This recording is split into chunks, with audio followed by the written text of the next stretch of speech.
बेइज्जत करके तुम अपना चैनल बढ़ा लोगी तो तुम बढ़ा लो, ये तो बात सही है कि तुम्हारा बढ़ जाएगा, हम भी मानते हैं कि तुम्हारा चैनल बढ़ जाएगा, ग्लो कर जाएगा तुम्हारा चैनल, है ना। लेकिन तुमको भी बहुत पछतावा होगा, इतना पछतावा होगा ना कि आज तुमको समझ में नहीं आ रहा है। लेकिन जब हम भी उसका हाथ थामे थे ना, तो हम भी पूरा सोच लिए थे कि पूरे जीवन में कुछ भी हो जाएगा, इसका हाथ नहीं छोड़ेंगे, समझी। लेकिन 1 साल नहीं में खत्म हो गया, तो पूरे फैमिली गलत है। इसके बड़े पापा का बेटा लोग गलत है, इसकी बड़ी मम्मी गलत है, इसका घर पटीदार का गलत है, इसका दादा दादी गलत है, इसका नाना नानी गलत है, इसका मामा मामी गलत है, इसका पूरा फैमिली गलत है। जैसे कि हम लोग गलत हैं इस समय हम लोग गलत है। क्या तुम सोच रही हो जी, हैं? सही में तुम्हारा अच्छा नाम लोग दिया है, छोटा पैकेट बड़ा धमाका। तुम सही में वही हो, हम भी नहीं जानते थे भाई, लेकिन हम तो कुछ कुछ जानते आज हैं। के इस वीडियो में हम बात करने वाले हैं स्वीटी सिंह राजपूत की मां इसके बाद जूली आंटी जी हैं, जिसे हाल ही में नाम दिया गया है लूली आंटी का। जैसा कि आपको पता है कि सचिन और मनीषा गए थे फॉरेन की ट्रिप पे, जहाँ पे उनके साथ थे रिया और ऋतिक। लेकिन यहाँ पर थी अंशु की एनिवर्सरी, जिसमें अंशु ने इनवाइट किया था अप्सरा मॉम को, पूजा को, साथ ही सचिन मनीषा को। लेकिन सचिन मनीषा ने और पूजा ने जाने से इनकार कर दिया, क्योंकि भाई पूजा ने अपनी लाइफ में ये चीज़ें क्लियर कर दी कि मुझे झूठे रिश्ते और नाम के रिश्ते नहीं चाहिए। और यहाँ पे है भी बात बिल्कुल सही, क्योंकि पूजा का जब भी तबीयत खराब था, वो हॉस्पिटलाइज थी, तो अंशु ने एक बार कॉल करके पूछा, सिर्फ उसके बाद देखने तक भी नहीं गए। और इतना ही नहीं, अंशु ने झूठ भी बोला कि मैं पूजा दीदी से पूछी थी, तो पूजा दीदी ने मुझे मना कर दिया।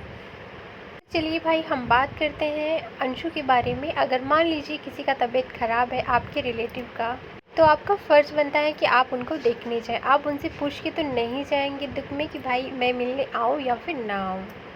लेकिन यहाँ पर पूजा ने इस बातों को क्लियर कर दिया था कि अंशु ने मुझसे नहीं पूछा था और ना ही मैंने मना किया था। तो यहाँ पे बात ये हुई कि भाई अंशु झूठ बोलती है, और अंशु की सारी सच्चाई भी सामने आ गई। फिर उसके बाद सचिन और मनीषा की एनिवर्सरी पार्टी में अंशु को इनवाइट किया गया, जिसमें अंशु वहाँ पे गई थी।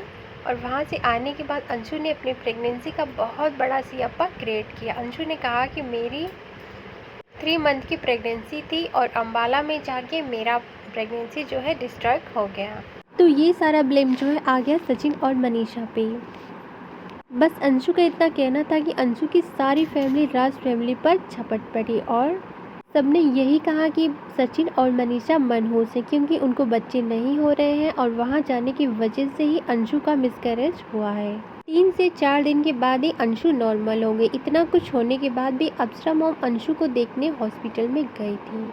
हॉस्पिटल में नहीं, अप्सरा मॉम घर पे अंशु को देखने गई थी, क्योंकि अंशु हॉस्पिटल में थी भी या नहीं इस पे भी दो राय था, क्योंकि अंशु ने वो सीन नहीं दिखाया था कि वो हॉस्पिटल में एडमिट है या फिर उसका कोई भी इलाज चल रहा है। इस बात को लेकर ऑडियंस ने बहुत सारे कमेंट किए थे, क्योंकि ऑडियंस को लग रहा था कि अंशु झूठ बोल रही है, क्योंकि अंशु को एक बार भी उन्होंने हॉस्पिटल में नहीं देखा, ना ही कोई प्रेगनेंसी रिपोर्ट देखी, ना ही कोई पिल्स खाते हुए देखा।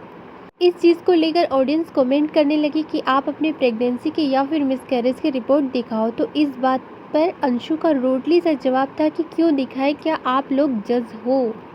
जी हाँ, क्यों दिखाए, क्या आप लोग जज हो? तो भाई पहले तो हम बता दें कि अगर कोई ब्लॉगर है तो ब्लॉगर से ऑडियंस एक बहुत ही अच्छे खासे रिश्ते से जुड़े होते हैं, क्योंकि एक ख़ास अटैचमेंट होता है ऑडियंस का अपने ब्लॉगर से। वो जिस ब्लॉगर को पसंद करते हैं उनकी अच्छी बुरी चीज़ों में खुश होते हैं, दुखी होते हैं और उनके बारे में जानना चाहते हैं। लेकिन अंशु ने सीधा सा जवाब दे दिया। और इतनी सारी चीज़ें होने के बाद भाई कोई भी बंदा रहेगा तो वो इतना सोचेगा कि जब हम लोगों की बदनामी हो रही है तो हम क्यों इसको बुलाएं। उसके बाद जब अप्सरा मॉम का एनिवर्सरी था तो अंशु को किसी ने इनवाइट नहीं किया। इसके पहले का रीज़न ये था कि प्रिंस के कान का ऑपरेशन हुआ था। उसके बाद पूजा के हस्बैंड का भी बहुत ज़्यादा तबीयत ख़राब था, वो भी हॉस्पिटल में भर्ती थे, तभी भी अंशु देखने नहीं गए, ना ही पूजा के हस्बैंड को और ना ही प्रिंस को। और अंशु के ससुराल वालों का कहना था कि अंशु खुद इतनी सीरियस है तो वो क्यों जाए, जबकि 4 से 5 दिनों के बाद ही अंशु ने हंसना, नाचना, यहाँ तक कि किचन में काम करना भी शुरू कर दिया था। जबकि आपको अच्छे से पता होगा कि मिस कैरेज में 1 मंथ तक किचन में कोई पैर भी नहीं रखता, लेकिन अंशु 3 से 4 दिनों में किचन में खाना बना रही थी, सब कुछ कर रही थी, लेकिन प्रिंस और पूजा के हस्बैंड को देखने तक नहीं गई। और उसके बाद जब एनिवर्सरी पड़ा है अंशु का, तो अंशु ने इनवाइट किया है। तो ज़रा आप ही सोचिए कि कैसे कोई जा सकता है। लेकिन फिर भी अप्सरा मॉम ने सोचा था, उन्होंने ये सारी चीज़ें अपने ब्लॉग में क्लियर करी हैं कि मैंने सोचा था कि अगर अंशु इनवाइट करेगी तो मैं भले नहीं जाऊंगी, सचिन मनीषा भले नहीं जाएंगे, लेकिन तो मैं अपने हस्बैंड को भेजूंगी। लेकिन जब अंशु ने पूजा को कॉल किया और सचिन मनीषा को कॉल किया तो उन लोगों ने साफ इनकार कर दिया कि हम नहीं आएंगे। तो भाई यहाँ पे अंशु का फर्ज बनता था कि बिगड़े हुए रिश्तों को बनाने का कुछ तो फर्ज बनता था, वो अपने तरीके से कर सकती थी या फिर नहीं भी करती। लेकिन अंशु ने स्वेगी सिंह राजपूत को अपनी एनिवर्सरी पार्टी में इनवाइट किया, जहाँ पे उनकी माँ ज़बरदस्ती इस कंट्रोवर्सी में शामिल हो गई, क्योंकि भाई स्वेगी सिंह राजपूत की माँ का भी एक चैनल है, जबकि कोई खास रिस्पांस उनको अपने चैनल से नहीं मिल रहा था। लेकिन जब वो अंशु की एनिवर्सरी पार्टी में गई और वहाँ पे अपने ब्लॉग डाले, शॉर्ट वीडियो डाले, तो उनको अच्छे खासे रिस्पांस देखने को मिले, जिससे उनको ये लगा कि अगर मैं इस कंट्रोवर्सी में रहती हूँ तो मेरे अच्छे खासे व्यूज़ आएंगे और मैं काफ़ी ज़्यादा फ़ायदे में रहूँगी। इसकी वजह से जूली आंटी ज़बरदस्ती इस कंट्रोवर्सी में घुस गए और यहाँ से एनिवर्सरी से बाहर जाने के बाद उन्होंने शुभम के साथ मिलकर बहुत ही गंदी भाषा का प्रयोग किया सचिन और मनीषा के लिए, जो कि बेहद ही